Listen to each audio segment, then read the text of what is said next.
আজ মহাবিষুব অর্থাৎ পৃথিবীর উভয় গোলার্ধে দিন ও রাতের দৈর্ঘ্য সমান। হাই, আজ 21শে মার্চ।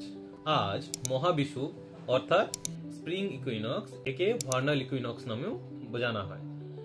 তো এই ইকুইনক্স শব্দটির একটি ল্যাটিন অরিজিন আছে, যার অর্থ হচ্ছে ইকুয়াল নাইটস বা ইভেন নাইটস। তো আজকের দিনে পৃথিবী সূর্যের সাথে এমন ভাবে অবস্থান করে যে সূর্যের আলো নিরক্ষরেখার ওপরে উলম্ব ভাবে পড়ে, অর্থাৎ 90 ডিগ্রিতে পড়ে। তাই উলম্ব ভাবে সূর্যরশ্মি পড়ার জন্য পৃথিবীর উভয় গোলার্ধে দিন ও রাতের দৈর্ঘ্য সমান হয়। তো তোমরা জানো যে পৃথিবী সূর্যের চারদিকে নিজ কক্ষপথে একটি উপবৃত্তাকার পথে ঘোরে। এই উপবৃত্তাকার কথাটির ইংরেজি শব্দ হচ্ছে এলিপ্টিক্যাল অরবিট। তো এই এলিপ্টিক্যাল অরবিট অর্থাৎ আমরা যদি দেখি একটা ডিম্বাকার ন্যায় শেপে পৃথিবীর সূর্যের চারদিকে ঘোরে।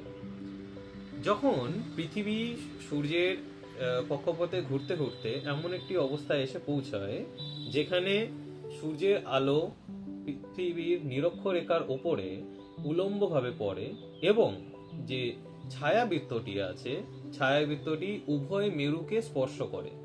তো পৃথিবীর ছায়াবৃত্ত যখন উভয় মেরুকে স্পর্শ করে তখন দিন ও রাতের দৈর্ঘ্য সমান হয়। আরেকটা জিনিস মনে রাখতে হবে, আজকে যেমন আমাদের উত্তর গোলার্ধে স্প্রিং, তেমনি দক্ষিণ গোলার্ধে কিন্তু এটা অটাম। ঠিক আছে?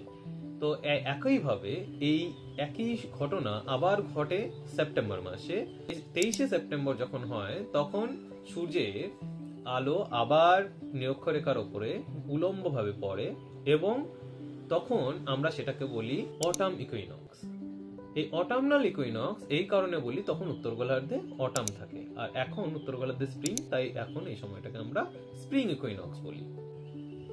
তো এই আজকে 21শে মার্চের পর থেকে পৃথিবীর উত্তর গোলার্ধে দিনের দৈর্ঘ্য বৃদ্ধি পেতে শুরু করবে এবং রাতের দৈর্ঘ্য ছোট হতে শুরু করবে, যেটা আমরা নেক্সট পার্টে দেখব।